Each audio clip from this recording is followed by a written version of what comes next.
जो maximum stress consider करते हैं वो FI तक ही करते हैं। क्यों ऐसा कर रहे हैं? ऐसा इसलिए कर रहे हैं क्योंकि हम ये जानते हैं कि अगर मैंने टेंशन में ये जो कर्व बना रहा हूं मैं, दैट इज इन टेंशन, और इसमें अगर हम कर्व देखते हैं तो टेंशन में जो कर्व बनता है वो ऐसा कुछ बनेगा। This is in tension, this is in tension. तो टेंशन में अगर कर्व बनता है तो ऐसा कुछ बनेगा, राइट। अगर मैं यही बार को, ऐसे ही बार को अगर मैं कंप्रेशन में टेस्ट करता हूं तो कंप्रेशन में टेस्ट करूंगा तो क्या होगा, इसका जो बिहेवियर होगा वो सेम रहेगा, इसका जो बिहेवियर रहेगा वो सेम रहेगा कंप्रेशन में यहां तक, और ये जो बिहेवियर आता है ये आ जाएगा कंप्रेशन में, ये आ जाएगा कंप्रेशन में। स्ट्रेस वर्सेस स्ट्रेन कर्व बना है और ये भी स्ट्रेस वर्सेस स्ट्रेन कर्व बना है, that is in tension, that is in compression. अब अगर मैं मान लेता हूं कि मैंने जो प्रॉपर्टी है वो प्रॉपर्टी मैंने कहां तक ले ली, FU तक ले ली, बट कंप्रेशन में तो FU आता ही नहीं है, पहले फेल हो जाएगा। तो अगर मैं बार को कंप्रेशन में यूज करता हूं, मान लो, या बार जो है यानी कि रेनफोर्समेंट जो है अगर कंप्रेशन में आता है और मैंने मान लेते हैं FU तक प्रॉपर्टी ले ली होती, तो कंप्रेशन में उसका बिहेवियर क्या होगा, आई डोंट नो, क्योंकि FU तक उसका कर्व जाता ही नहीं है, पहले ब्रेक हो जाता है, तो मैं FU तक तो नहीं लूंगा। क्लियर है? दूसरा पॉइंट, मैं रेनफोर्समेंट की वो प्रॉपर्टी लूंगा जहां तक टेंशन में और कंप्रेशन में सिमिलर बिहेवियर दें, ताकि कैलकुलेशन आसान हो और मैं बेटर तरीके से इसको यूज कर पाऊं। तो टेंशन में और कंप्रेशन में रेनफोर्समेंट का जो बिहेवियर होता है वो FY तक सेम रहता है, FY तक क्या रहता है, सेम रहता है। यानी कि यहाँ पे जो वैल्यू होगा, यहाँ पे जो ES, अब ये स्टील का है, Young's modulus of elasticity of steel, steel का जो बिहेवियर रहता है दैट इज ES, वो सेम रहता है। तो ये हो जाएगा that is Young's modulus of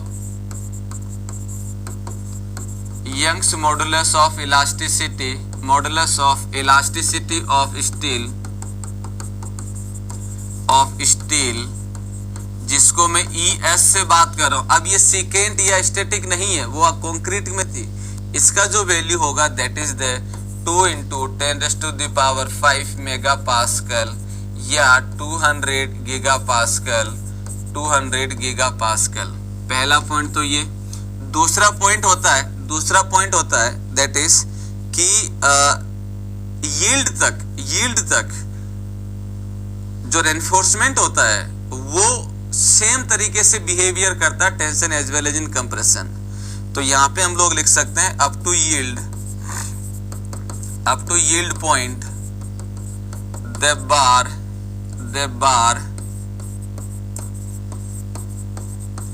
behave similar in tension as well as in compression,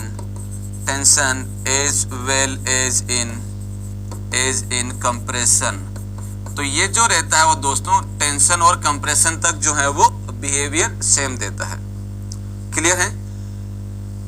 अब हमने यहाँ पे एक बात लिखी थी, यहाँ पे हमने क्या लिखा था कि भाई FY तक जो है इलास्टिक रहता है, और कल की क्लास से अगर मैं डिस्कशन करूं तो हमने ये देखा था इलास्टिक का मतलब लोड को रिलीज करोगे तो वापस शेप और साइज में चला जाता है।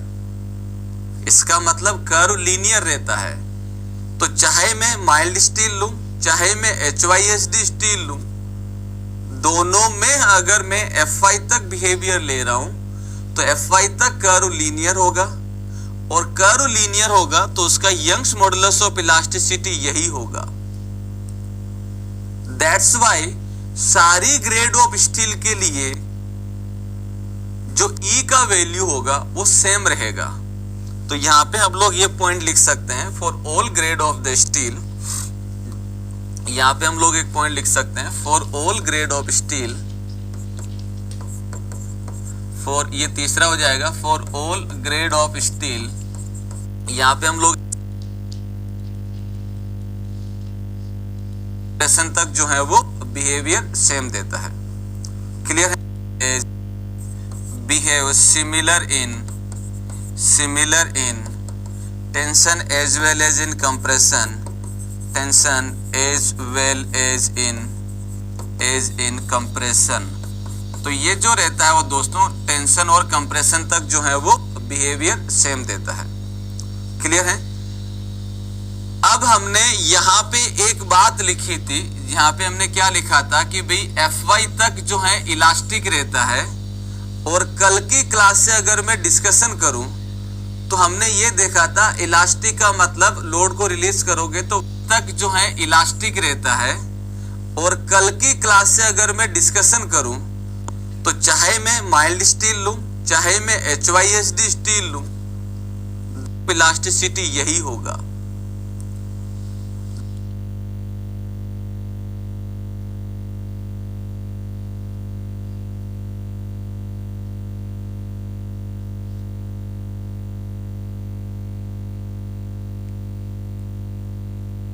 That's why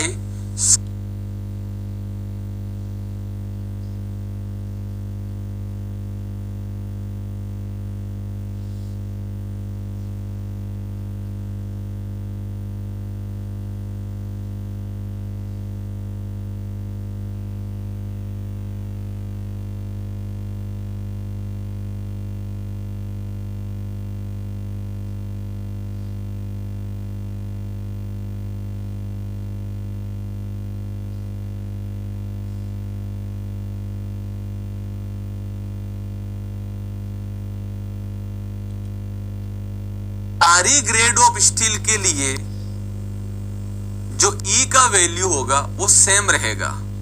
तो यहां पे हम लोग ये पॉइंट लिख सकते हैं for all grade of the steel. यहां पे हम लोग एक पॉइंट लिख सकते हैं for all grade of steel, for ये तीसरा हो जाएगा for all grade of steel, grade of steel E value is same, E value is same. तो ये हो जाएगा that is ES is equal to 2 into 10⁵ mega pascal, 2 into 10⁵ mega pascal. तो ये पॉइंट आ जाएगा हमारे पास, कौन सा हो जाएगा 11वां पॉइंट। सिमिलरली यहीं पे एक 12वां पॉइंट भी लिख लेते हैं। 12वां पॉइंट हो जाएगा वो क्या हो जाएगा, अलग अलग बार के लिए जो है एलोंगेशन भी अलग अलग होगा, तो परसेंटेज एलोंगेशन कितना वो देख लेते हैं। तो यहाँ पे हो जाएगा मेरे पास that is grade of reinforcement, और ये हो जाएगा that is the yield strength, yield strength, और ये हो जाएगा परसेंटेज एलोंगेशन यानी कि डक्टिलिटी, यानी कि डक्टिलिटी।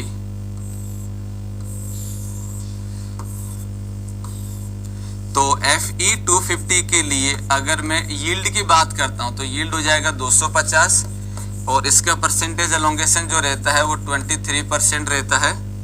अगर Fe 415 की अगर हम बात करें तो इसका Fy जो होगा वो हो जाएगा 415, एंड ये हो जाएगा आई थिंक सो 14.3%। ये जो वैल्यू हो जाएगा वो हो जाएगा 14.5%, 14.5%,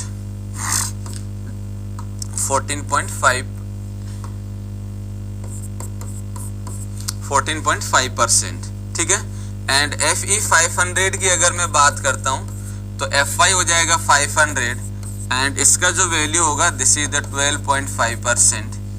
अगर मैं Fe 550 की बात करता हूं, 550 की बात करता हूं तो इसमें जो Fy दिया जाएगा वो आ जाएगा दैट इज 550, Fy हो जाएगा 550, and the value is the 10.0%। तो ये कुछ डेटा है जो आपको ध्यान रखना है, और ये अक्सर एग्जाम में पूछे हुई चीजें हैं, नोट करिए। ये वाला अच्छा ये तो लिख लिया, हाँ यहीं से करना है। करो 11वां पॉइंट नोट करो।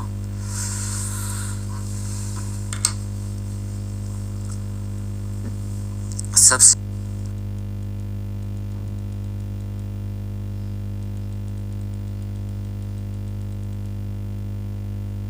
प्रॉपर्टी कंसीडर कर रही है वो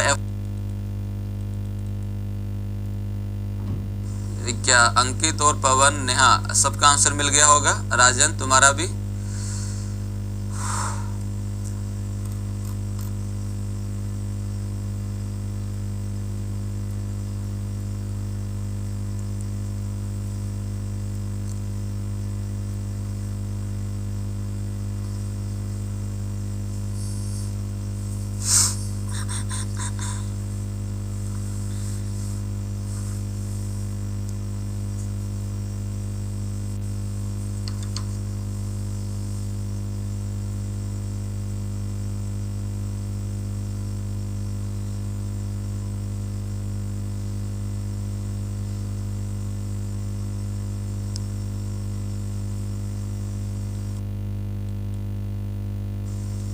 मिस, बहुत दूर है अभी मोमेंट वाली चीज।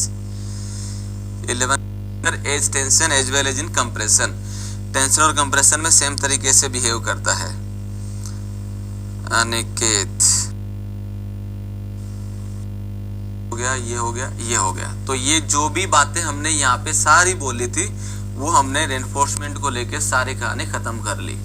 तो ये हमारे पास आ जाता है, दैट इज द, ये सारा पॉइंट आ गया जिसको हमने डिस्कशन कर लिया।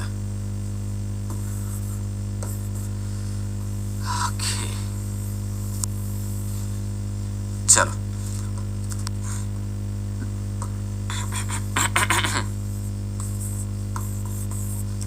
चलो अब बात करते हैं, यानी कि अब हमने इस रेनफोर्समेंट को ऐड कर दिया तो भाई मेरे पास में अब जो मेंबर बना है वो मेंबर बन गया आरसीसी। अब मेंबर बन गया आरसीसी, ठीक है। चलो अब आरसीसी बन गया, यानी कि हमने यहां तक का पार्ट, इंट्रोडक्शन वाला पार्ट खत्म कर लिया। माय डियर फ्रेंड्स, अब अगर हम कोई अगर स्टूडेंट ये सोच रहा होगा कि सर इतनी ज्यादा डिटेल क्यों दे रहे हैं, बहुत डेप्थ में जा रहे हैं, तो मैं बता दूं ये डेप्थ बिल्कुल नहीं है, इंफॉर्मेटिव है, वैरायटी ऑफ इंफॉर्मेशन जिसको हम लोग बोल सकते हैं। एक प्यारा सा क्वेश्चन, जहां कहीं पे भी प्यारा बोलता हूं तो मान के चलना कि वो सीधा तो सॉल्यूशन नहीं आएगा, है ना। एक प्यारा क्वेश्चन है जिसका आंसर देना है सबको। आई रिक्वेस्ट यू, अभी लिखना मत, मैं सिस्टमेटिकली लिखवा दूंगा, डोंट वरी। एक प्यारा क्वेश्चन है एंड उसी से आपको आइडिया लगेगा कि ईएसी और ये डिफरेंसेस क्या हैं आपको। क्वेश्चन ये दे रखा है, क्वेश्चन ये है, क्वेश्चन ये है, पहले उसके लिए माहौल बना लेते हैं। क्वेश्चन ये है कि अगर क्रैक होता है, सुनना ध्यान से, अगर बीम है, अगर उसमें क्रैक होता है तो क्रैक पे पूरी की पूरी टेंसाइल स्ट्रेस जो है वो स्टील लेती है। क्लियर है? अभी भी हमने सारी राम कहानी देखी है ये कि भाई क्रैक हो गया, क्रैक के ऊपर टेंसाइल स्ट्रेस कौन ले रहा है? स्टील ले रहा है। तो वो सारी चीजें हमने देख ली। मेरा क्वेश्चन ये है मेरा क्वेश्चन ये है कि अगर बीम में क्रैक हो रहा है तो सारी की सारी टेंसाइल स्ट्रेस स्टील के द्वारा लिया जा रहा है। क्वेश्चन ये है कि अगर क्रैक नहीं हो रहा है तो स्टील में स्ट्रेस कितनी आ रही है? If crack is not appeared in the beam then what is the maximum stress in steel? Answer please. अच्छा क्वेश्चन है ये।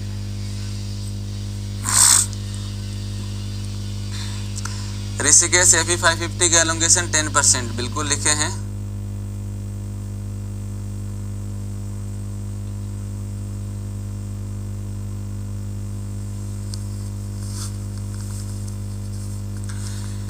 चल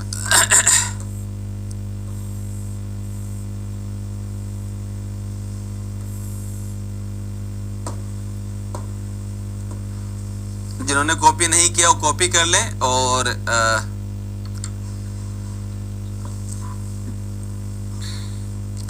ये कौन है यार?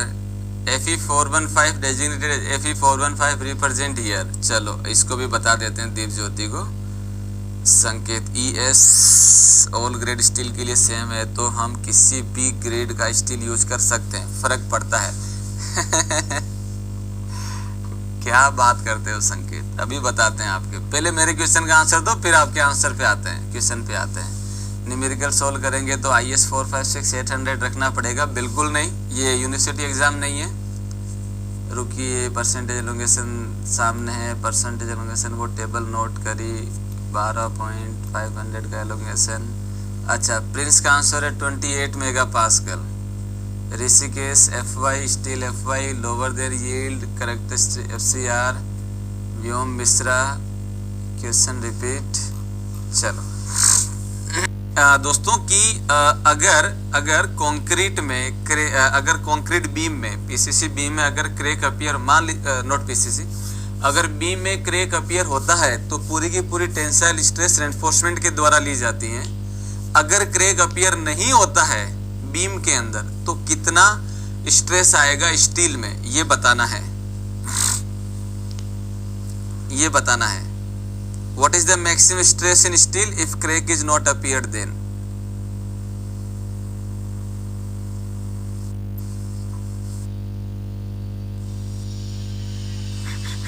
Yield of the steel। चलिए तो लिखना नहीं है, मैं अभी लिखूंगा, कुछ पॉइंट और लिखवाने पहले मुझसे आप लोगों से। क्वेश्चन ये पूछा गया कि क्वेश्चन है कि अगर क्रैक अपीयर नहीं होता है देन मैक्सिमम स्ट्रेस कितना होगा। If crack is not appeared, crack is not appeared appear in beam, then maximum tensile stress in steel, maximum tensile stress in steel कितना होगा, स्टील कितना होगा। चलिए, तो मैं ये जानता हूं दोस्तों, मैं ये जानता हूं कि स्ट्रेस इन स्टील जो दिया जाता है वो दिया जाएगा, सॉल्यूशन क्या हो जाएगा। स्ट्रेस इन स्टील की अगर मैं बात करता हूं तो स्ट्रेस इन स्टील होगा that is sigma S is equal to E S into epsilon S. अगर मैं स्ट्रेस इन स्टील देखूंगा तो E S into epsilon S. E S का जो वैल्यू होता है that is sigma S is equal to E S का जो वैल्यू होता है 2 इंटू 10⁵ होता है। अब मेरा पूरा का पूरा ध्यान जो है किसके ऊपर है, एप्सिलॉन एस का वैल्यू निकालने में। लेकिन एप्सिलॉन एस के लिए मुझे कुछ नहीं दे रखा है, बट ये बोला गया है कि बीम में क्रैक अपीयर नहीं होता है। तो बीम में क्रैक अपीयर नहीं होता है तो मुझे उसके रेस्पेक्ट में बात करनी होगी। तो स्ट्रेन कॉम्पेटिबिलिटी कंडीशन से अगर मैं बात करता हूं,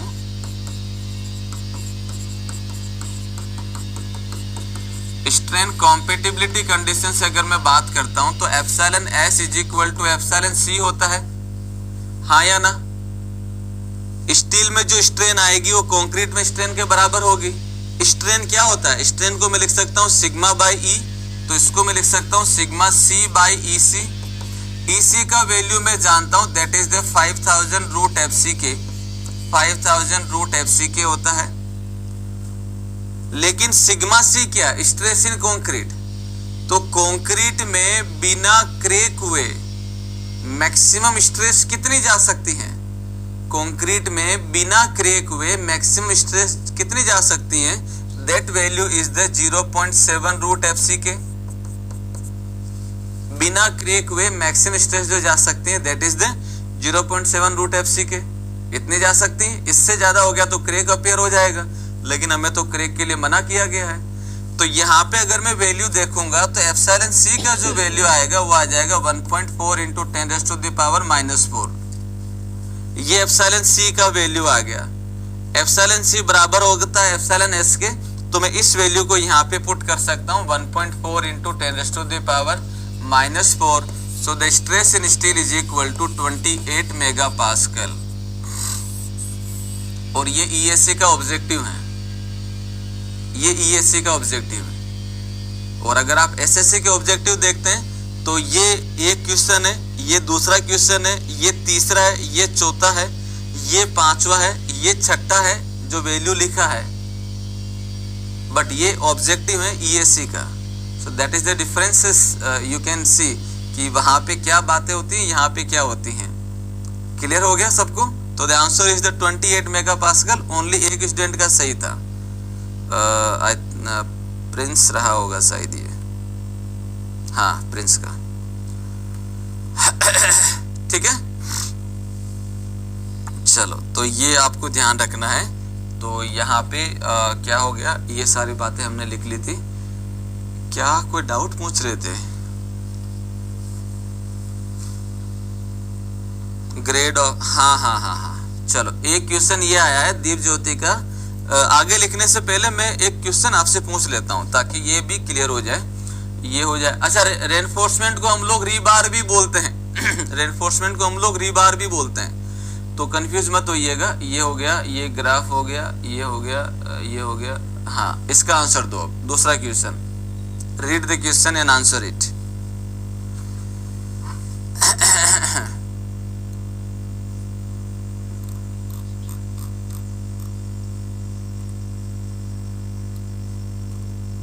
What is the answer of this question?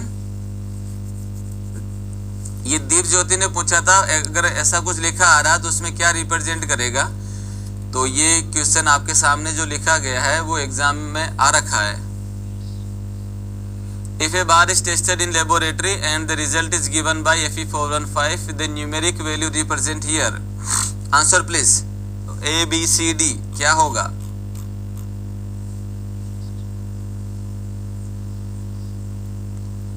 जहां तक मैं समझता हूं अब सबका सही आंसर आना चाहिए।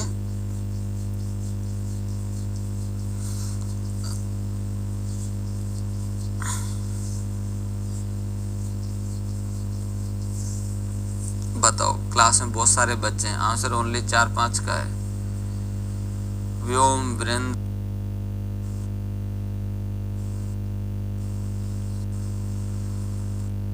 ऋषिकेश, सभा,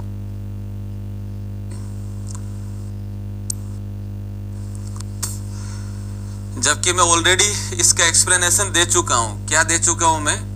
कहाँ गया मेरे पास, कहाँ है वो? यहाँ पे अगर हम देखें कहाँ है, कहाँ है,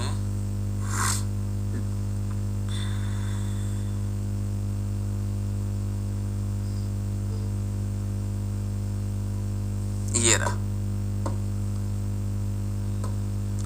ये देखो, अगर मैंने इसमें क्या लिखा, अगर Fe250 की मैं बात करता हूं तो 250 जो लिखा गया है वो 250 कैरेक्टरिस्टिक स्ट्रेंथ होता है।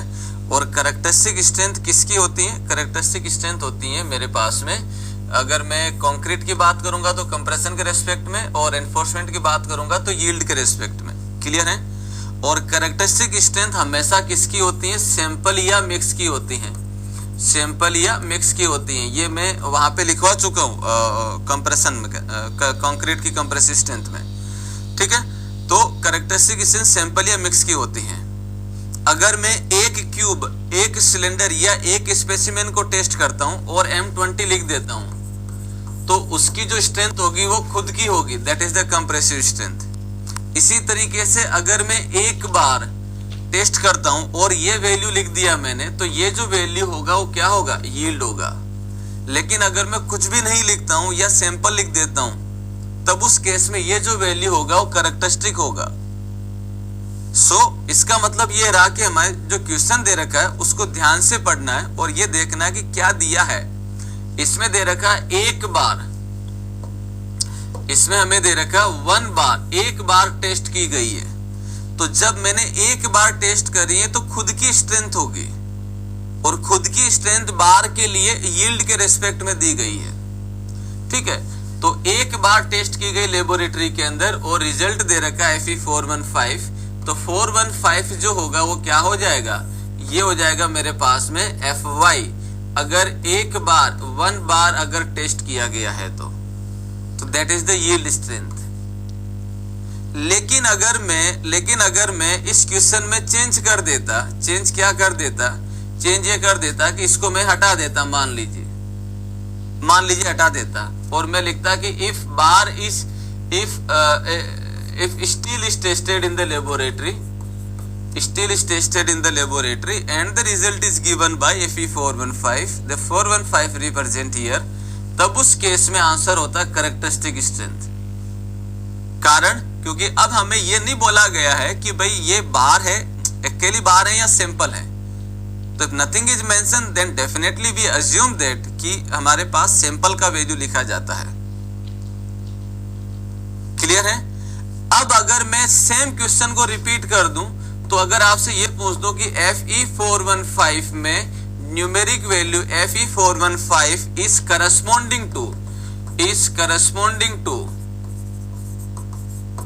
सेम क्वेश्चन है, ऐसा भी लिखा आ सकता है कि भाई हमने स्टील टेस्टेड करी, if steel is tested in the laboratory and result is given by Fe415, the numeric value is corresponding to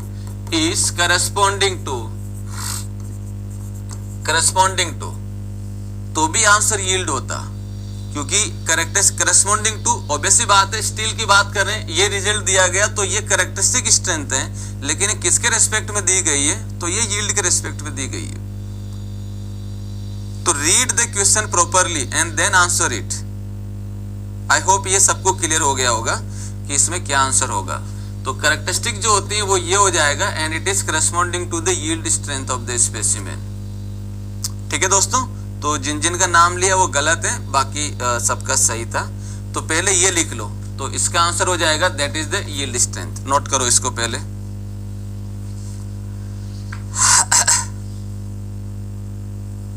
अच्छा, राजन का सी आंसर होगी, चलो ठीक है, सबका एक्सप्लेनेशन दे दिया। एफ जिसने भी बोला वो तो वैसे ही गलत है, एफ और डी जिसने भी बोला वो तो वैसे ही गलत है। ये तो किसी भी सिचुएशन में नहीं होता है, क्योंकि एफ का कंप्रेशन में हम लोग बिहेवियर जाते ही नहीं है। नोट करो इसको पहले।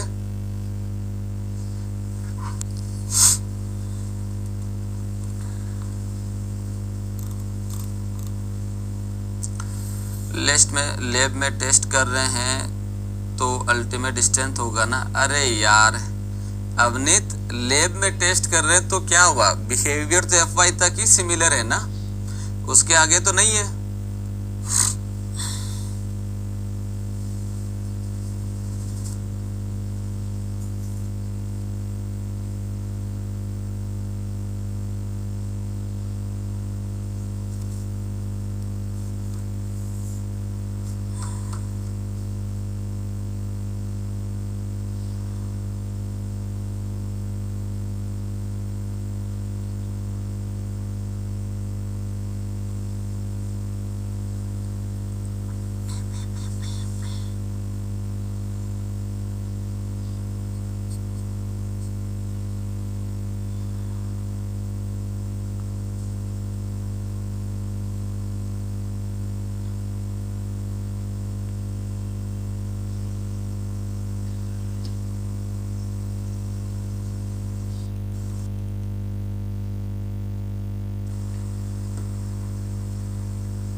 ये लिख लो, क्वेश्चन करके लिख लो। अच्छा, ये डेटा आप चाहो तो ये हो जाएगा, इसका आंसर हो जाएगा दिस वन। तो C is the correct option. Okay, so then next जो है वो हम लोग क्या बात कर रहे थे,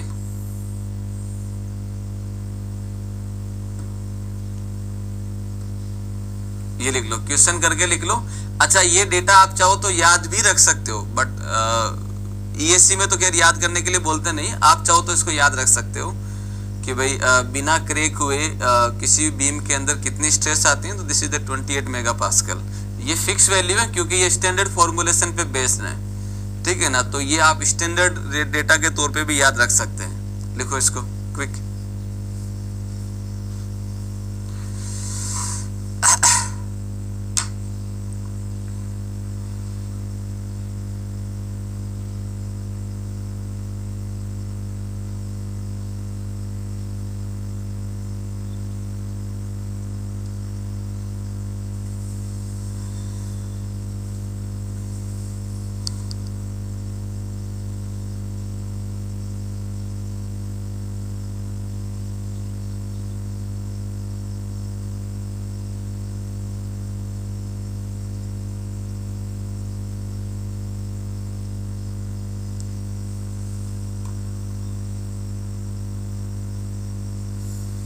बार की जगह आरसीसी रहता तो भी सेम आंसर रहता सर। कैसे रहता बेटा? अगर मैं यहाँ पे बोल देता crack is not appeared in the beam then maximum tensile stress in concrete, is it possible? बिना ग्रेड ऑफ कंक्रीट जाने यहाँ पे ईसी आता, sigma C is equal to EC into this one. तो यहाँ पे मेरे पास ईसी का वैल्यू लिखते, और बिना क्रैक हुए कंक्रीट में जो स्ट्रेस आती है वो तो एफसी के बराबर, एफसी आर के बराबर होती है 0.7 रूट एफसी के। कैसे पॉसिबल था अभिषेक?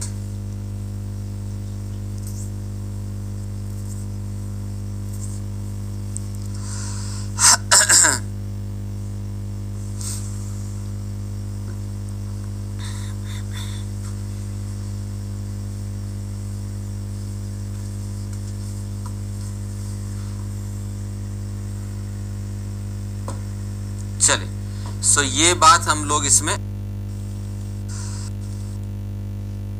ना ग्रेड ऑफ कंक्रीट जाने, यहाँ पे ईसी आता, sigma C is equal to EC into this one.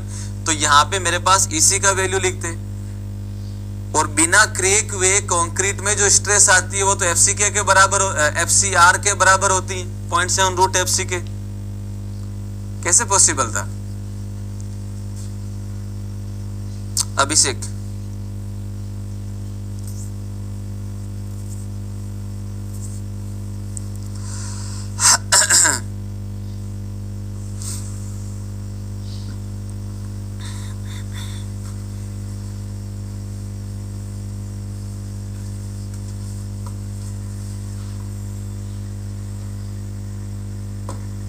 चलिए, सो ये बात हम लोग इसमें देख चुके हैं।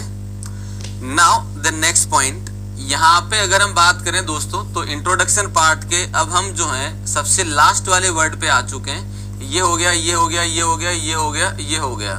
Now we are going to discuss about the design. Design का मीनिंग क्या होता है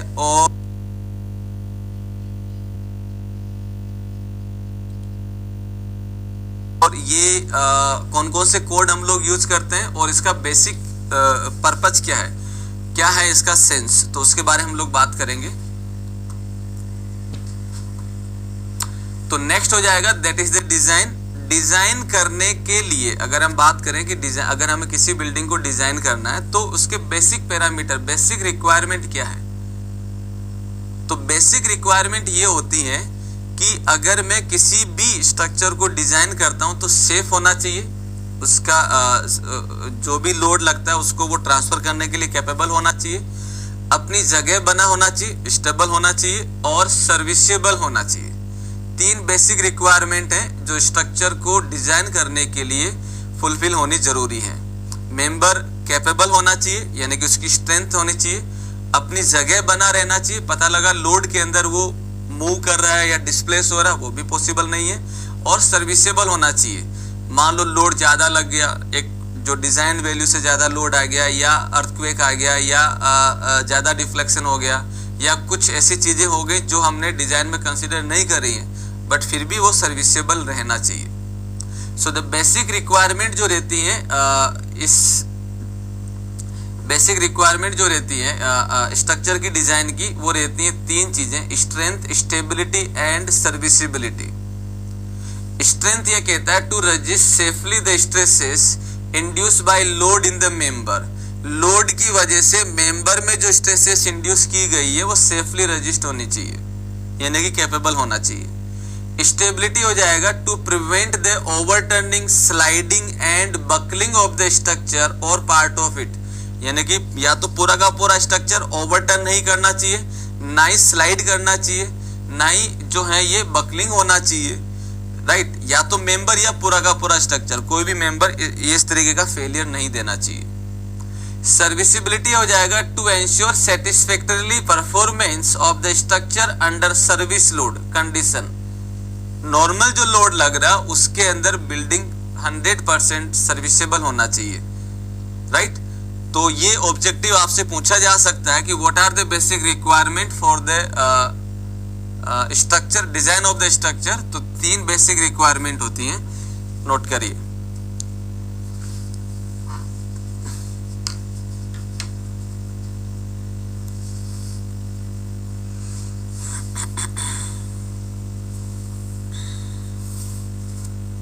So this is the point 1 of the design basic requirement. Seek question 2 को इसको लिख लो, मैं बाद में अभी शो कर दूंगा।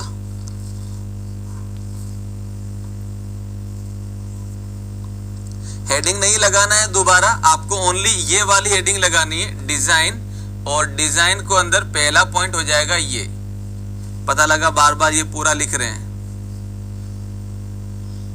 सर, बताओ ये, इसीलिए मैं बोल रहा हूं अभी इंट्रोडक्शन पार्ट का ही चल रहा है, इसीलिए मैंने ये हेडिंग इसलिए रखता हूं ताकि तुम्हें ध्यान में रहे कि अभी हम इसी हेडिंग को ही देख रहे हैं, यानी कि इंट्रोडक्शन पार्ट को ही देख रहे हैं। बताओ ये न्यू चैप्टर है, कहां से न्यू चैप्टर हो गया, इसको डिस्कशन हो गया, ये हो गया, ये हो गया, ये हो गया, ये कंबाइंडली डिस्कशन हो गया, अब इसकी बात कर रहे हैं। जब ये हो जाएगा तब हम लोग स्टार्ट करेंगे नया chapter.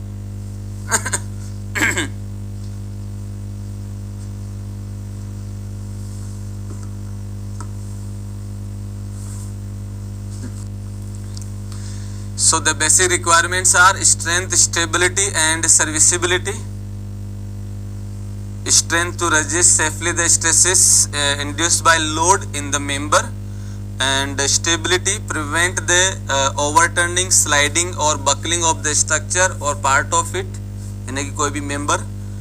Serviceability to ensure satisfactorily performance of the structure under service load any condition, कोई भी कंडीशन हो सकती है तो उसमें ये परफॉर्म करना चाहिए।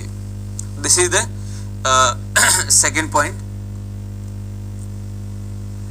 नेक्स्ट पॉइंट आता है कि डिजाइन का मतलब क्या है। आरसीसी में किसी to ensure the stability, prevent the overturning, sliding और बकलिंग ऑफ द स्ट्रक्चर और पार्ट ऑफ इट, यानी कि कोई भी member.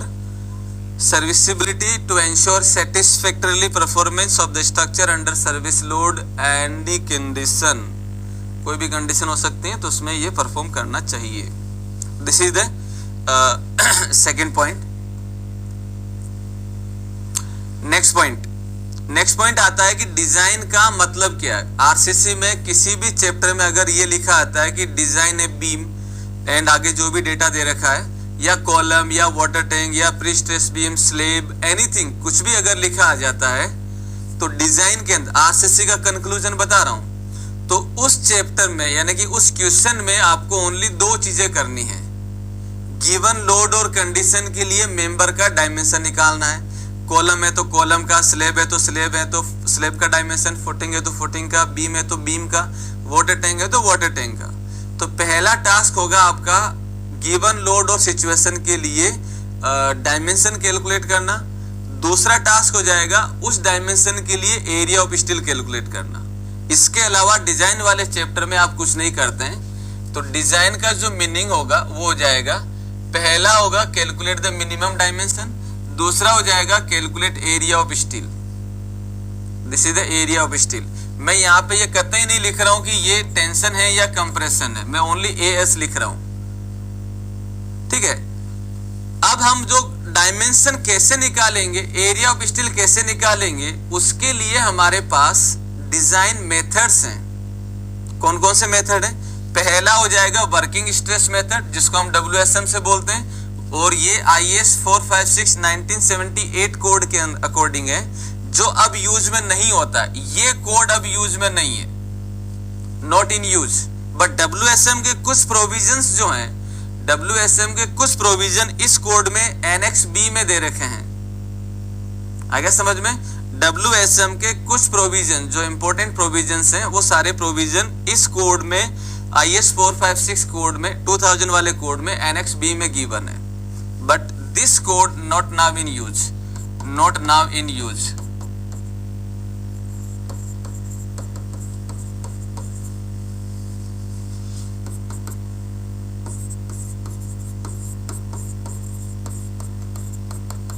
Some provision of WSM are mentioned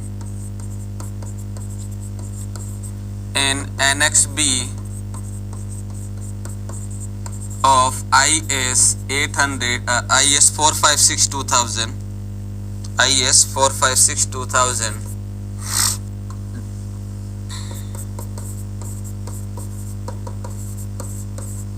ठीक है, तो ये जो कोड अब यूज में नहीं होता है, some provision of WSM are mentioned in annex B of IS 456 2000, जो कि LSM का कोड है। पहला मेथड हो जाएगा WSM। दूसरा होता है अल्टीमेट लोड मेथड, जिसको ULM बोलते हैं। इसको हम लोग लोड फैक्टर मेथड भी बोल सकते हैं और अल्टीमेट स्ट्रेंथ मेथड भी बोल सकते हैं। तीनों एक ही के नाम है। और समटाइम्स इसको प्लास्टिक एनालिसिस भी बोलते हैं। अगर यही चीज मैं स्टील में बताऊंगा तो वहां पे इसको मैं प्लास्टिक एनालिसिस या प्लास्टिक डिजाइन मेथड भी बोलते हैं।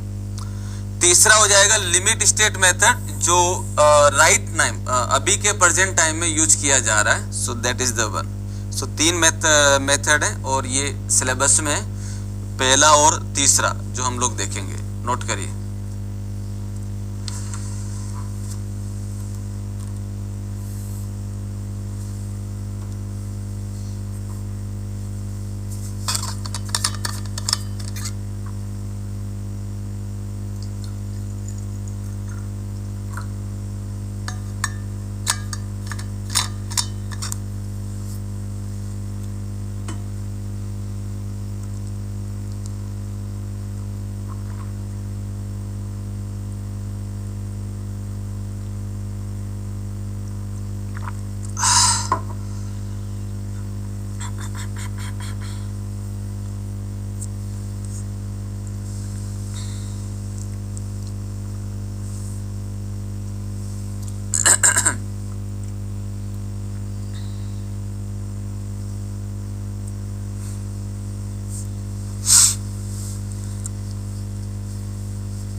फटाफट लिखो इसको। तो डिजाइन का मतलब हो गया calculate minimum dimension and calculate area of steel, 2 task करते हैं हम लोग, और डिजाइन मेथड में 3 ये आ जाते हैं WSM और ये सारी चीजें, तो ध्यान रखना है ये। चलिए नेक्स्ट। अब ऑब्वियसली बात है आप लोगों के लिए जो चूंकि ये वैरायटी ऑफ इंफॉर्मेटिव टाइप का जो एग्जाम है SSC JEE, तो उसके लिए आपको ये भी पता होना चाहिए कि हम कौन कौन से कोड किस किस के लिए यूज करते हैं। तो उसमें से जो इम्पोर्टेंट हैं जो आपसे एग्जाम में पूछे जा सकते हैं, RCC से जो कोड बिलोंग करते हैं वो मैं यहाँ पे शो कर रहा हूँ। जब हम स्टील स्ट्रक्चर देखेंगे तो वहाँ पे जो उससे रिलेटेड कोड होंगे तो वो मैं वहाँ पे मेंशन कर दूंगा, ठीक है। तो डिजाइन को लेके डिफरेंट कोड जो है ये आपको ध्यान होना चाहिए कौन सा कोड किसके लिए ऑब्जेक्टिव आते हैं इसमें। तो IS 516 जो कोड होता है वो डिफरेंट टेस्टिंग को लेके, कंक्रीट की जब हम टेस्टिंग करते हैं तो उसके अकॉर्डिंग दिया जाता है। तो कंक्रीट की अगर हमें टेस्टिंग करनी है उसका प्रोसीजर क्या होगा, स्पेसिमेन का साइज क्या होगा, किस तरीके से करेंगे, क्या लोडिंग होगी, क्या अरेंजमेंट होगा, एपरेटस कौन सा होगा, that all details are given in 516-1959 code में।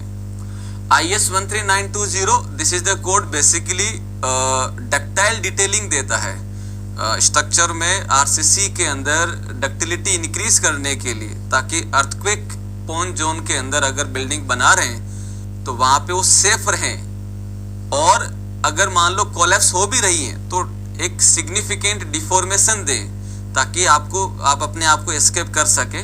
तो उसके लिए हम लोग जो रेनफोर्समेंट एडिशनली देते हैं that is from the 13920 ductile detailing of reinforcement concrete structure subjected to seismic माने अर्थक्वेक फोर्सेस। IS 1343 ये प्री स्ट्रेस मेंबर के लिए कोड है जो कि एक नया सब्जेक्ट है, ठीक है। तो code of practice for pre stress concrete. IS 33 अरे IS कहाँ गया इसमें, ये IS है भाई, इसके आगे IS लिख लेना। IS 3370 पार्ट 1 ये जो है लिक्विड स्टोरेज टैंक को डिजाइन करने के लिए यूज होता है। जैसे अगर हम बात करें वाटर टैंक को अगर हमें डिजाइन करना है तो मैं इस कोड का यूज करूंगा। सो इसको हम बात कर सकते हैं, जैसे ये हो जाएगा वाटर टैंक को अगर हमें डिजाइन करना तो इसको मैं यूज करूंगा। IS 1893 तो ये अर्थक्वेक रेजिस्टिंग स्ट्रक्चर के लिए कितना फोर्सेस आएगा, क्या होगा, तो उसके लिए हम लोग इस कोड को यूज करते हैं। तो ये हो जाएगा IS 1893 कोड को लेके हम लोग जो है वो बात करते हैं। IS 456 2000 RCC के लिए, PCC के लिए नहीं, RCC के लिए जो है वो रेनफोर्स कंक्रीट के लिए ये है कोड जो हम यूज करते हैं डिजाइनिंग के लिए। ये सारे प्रोविजंस, ये सारे कोड आपके सिलेबस में है और इनके जो पॉइंट हैं जो इंपॉर्टेंट है वो हम लोग देखेंगे। पूरा डिटेल में जो कोड हम लोग देखेंगे फैक्ट ओरिएंटेड वो ये वाला देखेंगे, और इनके बाकी के हम लोग जो है कुछ इंपॉर्टेंट जो पॉइंट हैं जो रैंडमली पूछे जाते हैं, पूछे जाएंगे, जो चांसेस हैं वो हम लोग देखने वाले हैं। तो एक तो डिजाइन मेथड के हिसाब से हो गया, दूसरा आते हैं अलग अलग लोडिंग को लेके। तो लोडिंग को लेके अगर मैं देखूंगा तो ये जो लोडिंग, तो एक तो डिजाइन मेथड के हिसाब से हो गया, दूसरा आते हैं अलग अलग लोडिंग को लेके रैंडमली पूछे जाते हैं, पूछे जाएंगे, जो चांसेस हैं वो हम लोग देखने वाले हैं।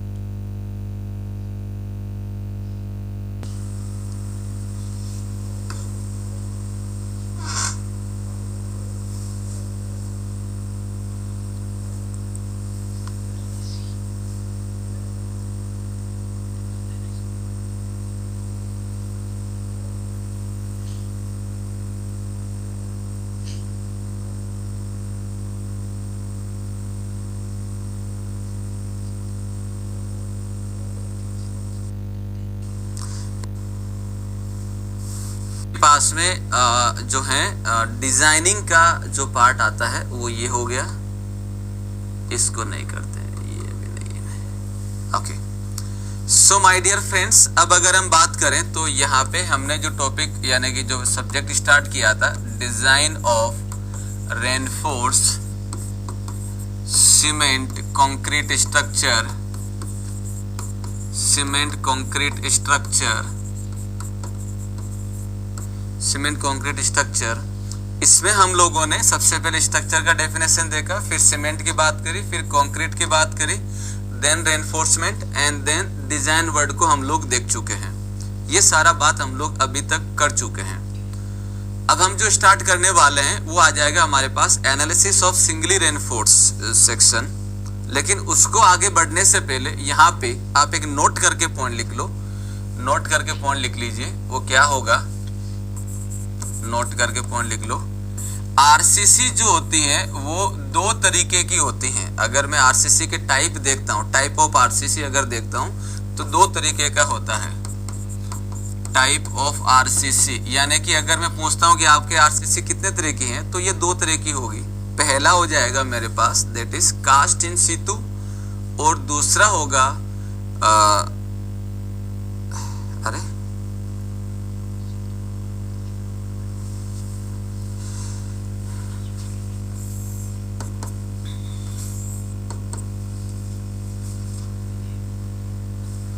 वन सेकेंड, लास्ट स्लाइड जो है वो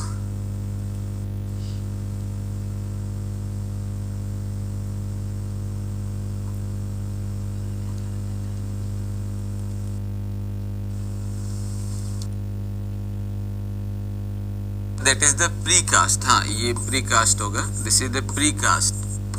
दो तरह की होती है, एक हो जाएगा कास्ट इन सीतू और दूसरा होगा प्री कास्ट। ठीक है, सीतू का मतलब जहां पे साइट की बात करें वहां पे। तो अब अगर मैं यहाँ पे बेसिकली अगर देखता हूं तो कास्ट इन सीतू और प्री कास्ट के अंदर मेजर पॉइंट क्या है।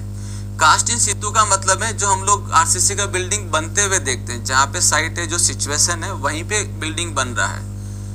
और बिल्डिंग बनने का मतलब है मेंबर वहीं पे कास्ट किया जा रहा है और वहीं पे रेनफोर्समेंट, कंक्रीटिंग, क्योरिंग सब कुछ वहीं पे हो रहा है, तो वो कास्ट इन सीतू रहता है।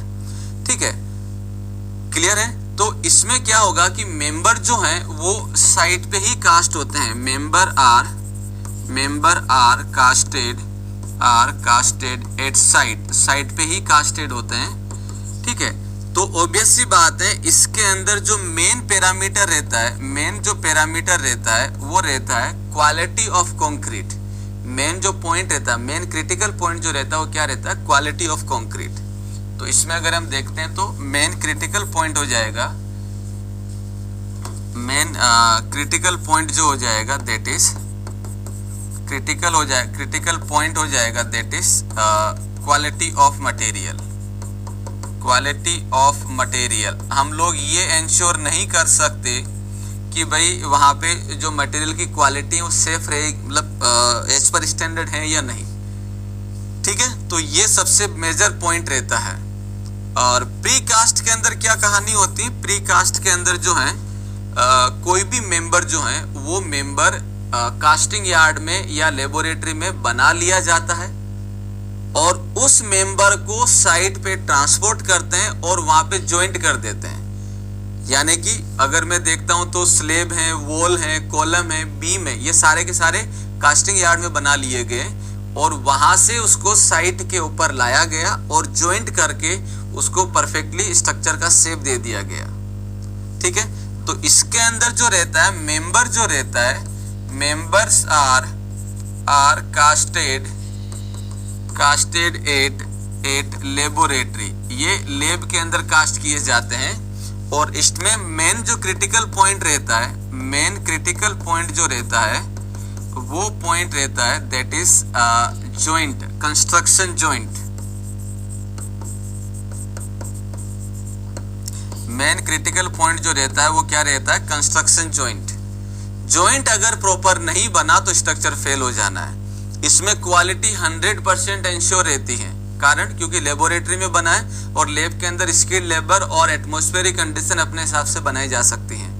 सो क्वालिटी इसके अंदर रोल प्ले नहीं करती है, इसमें जॉइंट रोल प्ले करता है। जबकि इसमें जॉइंट रोल प्ले नहीं करता क्योंकि जॉइंट होता ही नहीं है। साइड पे बना रहे तो बीम और कॉलम एक साथ जो है वो बन रहा है, तो कहीं पे टेंशन है ही नहीं जो भी मेंबर है।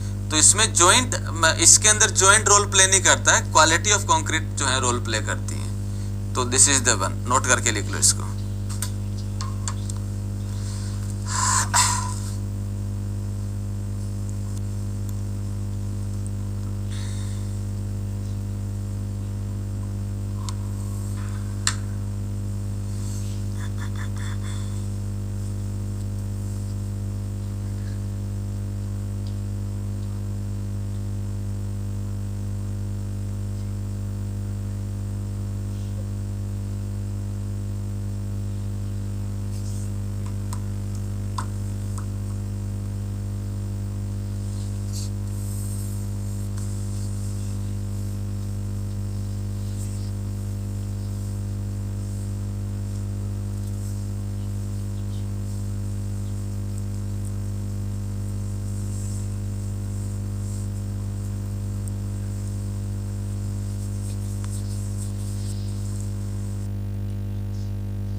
वहां पे रहता है कंस्ट्रक्शन जॉइंट। ये आपको ध्यान रखना है। क्लियर है? चलिए, सो ये पार्ट हो गया हमारे पास रेनफोर्समेंट को लेके जो आपको ध्यान रखना है।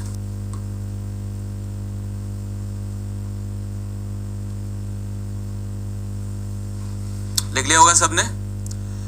सो my dear friends, this is the introduction part जो आपको आरसीसी का है। और अब हम जो है नया चैप्टर स्टार्ट करेंगे, that is the analysis of singly reinforce section by WSM। तो मैं चाहता हूं कि नेक्स्ट चैप्टर, आप ये ध्यान रखिए, नॉट इन माय सब्जेक्ट, सारे सब्जेक्ट के लिए जब कभी भी कोई एक चैप्टर खत्म होता है तो उस चैप्टर के बाद में 2 से 3 पेज छोड़ दीजिए, ताकि जब आप क्वेश्चन बना रहे हैं तो आपको ऐसा लगता है कि कोई क्वेश्चन जो है बार बार रिपीट हो रहा है और वो आपके नोट्स में नहीं है, तो आप उसको वहां पे लिख सकें। क्योंकि जब आप रिवीजन करेंगे तो बुक्स नहीं उठाएंगे, आप अपने नोट्स को ही रिवाइज करेंगे। तो हर चैप्टर के बाद में 2 से 3 पेज, 1, 2 और 3 पेज छोड़ दीजिए, ताकि आपको कुछ एक्स्ट्रा मिल जाए तो वो लिखने के लिए रहें। या कुछ कोई ऐसा क्वेश्चन है जो नहीं समझ में आ रहा लेकिन एग्जाम में 2 बार पूछ लिया गया, तो उसको वहां पे डायरेक्टली लिख लो और रट लो, उससे कोई इश्यू नहीं है। क्लियर है? तो this is the first topic या चैप्टर जो अपने सिलेबस में हमने स्टार्ट किया था, that is the introduction part. कोई समस्या हो तो बताइए। एनीवन? 20 मिनट के अंदर कोशिश ये करेंगे कि एटलीस्ट 20 क्वेश्चन हम लोग बना लें, ठीक है ना? और धीरे धीरे ये बढ़ता जाएगा। तो मैं चाहता हूं कि सब लोग इसमें ऑनेस्टली पार्टिसिपेट करें। कारण ये है कि अक्टूबर बहुत पास में, ज्यादा दूर नहीं है ना? तो हम ये सब्जेक्ट हर हाल में पूरा कर लें, ताकि 100 मार्क्स, अगर 100 मार्क्स का मान लेते हैं, 100 क्वेश्चन आते हैं, तो पेपर में आरसीसी के मान लेते हैं कि भी मेरे पास जो है वो 10 से 12 क्वेश्चन आ रहे हैं। फॉर एग्जांपल मान लेते हैं 12 क्वेश्चन आ रहे हैं, तो मैं 12 क्वेश्चन में से हर हाल में उस पोजीशन में रहूं कि 10 क्वेश्चन तो बनेंगे ही बनेंगे। 2 क्वेश्चन हम रैंडम रख लेते हैं, मान लो कुछ टॉपिक अच्छा नहीं किया हमने या पढ़ा नहीं है, क्वेश्चन प्रैक्टिस नहीं कर रही है, तो ठीक है, लेट इट टू बी। तो 10 क्वेश्चन हमारे पास में बने, तो जो 100 मार्क्स का जो पेपर है अब मेरे लिए 90 मार्क्स का बन जाना चाहिए। ये मेरा टारगेट रहेगा। अगर अच्छा आपने साथ दिया, सब कुछ बढ़िया रहा, तो हम लोग ये पूरा भी अचीव कर सकते हैं। अगर लक अच्छा साथ दे गया तो ये भी पॉसिबल है। बट हाँ, ये 95% तक तो हम लोग श्योर हो जाएंगे अगर आप सपोर्ट करोगे तो, ठीक है? तो tomorrow onwards that will be, ये कुछ इनिशिएट होगा। ये सिर्फ इसलिए क्योंकि आप अच्छा जो है पुटअप कर रहे हैं, आंसर दे रहे हैं, पूछ रहे हैं, ठीक है? और जिस विश्वास पे हैं उसी विश्वास पे हम लोग इसको कर पाए, ये हम चाहते हैं। चलिए तो आगे बढ़ते हैं।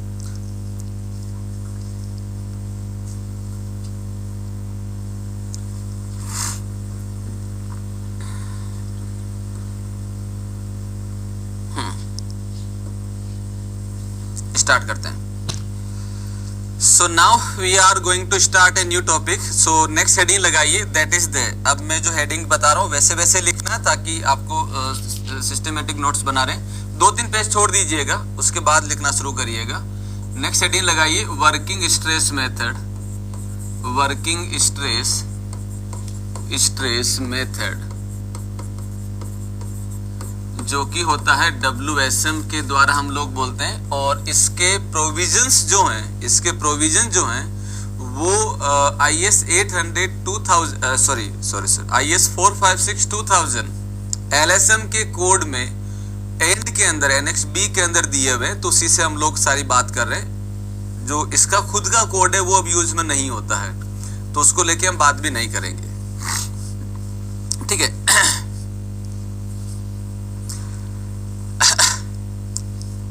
नाउ माय डियर फ्रेंड्स, अब मैं यहाँ पे एक काम करता हूँ, यहाँ पे मैं आपको जो है WSM की कुछ जानकारी दे देता हूँ। इसको लिखने से पहले हम क्या क्या लिखेंगे, उसको लिखने से पहले माइंड के अंदर बैठा लेते हैं WSM क्या है और कैसे है ना? तो उसके बाद में हम लोग इसको शुरू करते हैं। दैट्स आई थिंक बेटर होगा। चलो, अभी जो मैं बता रहा हूं, अभी जो मैं बताऊंगा WSM को लेके, अभी जो मैं बताऊंगा WSM को लेके, या ULM जिसको मैं प्लास्टिक डिजाइन मेथड भी बोलता हूं, and LSM limit state method, इन तीनों को लेके जो चीज बताऊंगा ये जो चीज है वो दोनों सब्जेक्ट के लिए कॉमन होगी। स्टील स्ट्रक्चर के लिए जो कि आपका सब्जेक्ट है, और आरसीसी के लिए जो कि करंटली चल रहा है। तो जो मैं अभी आगे 5 मिनट तक जो चीज बताऊंगा तुम्हें, that is common to both the subject, क्योंकि दोनों ही मेथड में जो है ये मेथड है, और उसको लेके हम बात करेंगे। और जो चीज मैं यहाँ बताऊंगा सेम चीज आगे सेम लिखवाऊंगा, तो पॉइंट टू पॉइंट हम लोग इसमें लिखेंगे।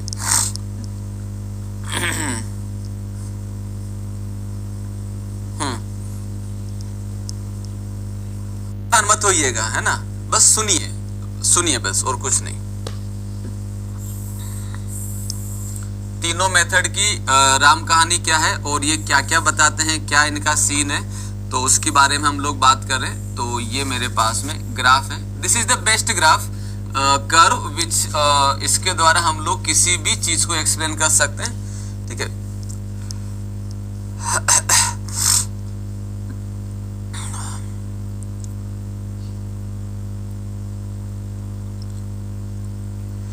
स्टील मेंबर हो सकता है, फ्लेक्सर मेंबर हो सकता है, कोई भी मेंबर हो सकता है। तो मैं इन दोनों सब्जेक्ट में मैं किसी भी मेंबर को डिजाइन करता हूं, तो डिजाइन करने के लिए जो सबसे पहले जो मेथड अडॉप्ट किया गया वो था वर्किंग स्ट्रेस मेथड। स्टील के लिए अलग कोड का नाम है, आरसीसी के लिए अलग कोड का नाम है, but the basic concepts are same.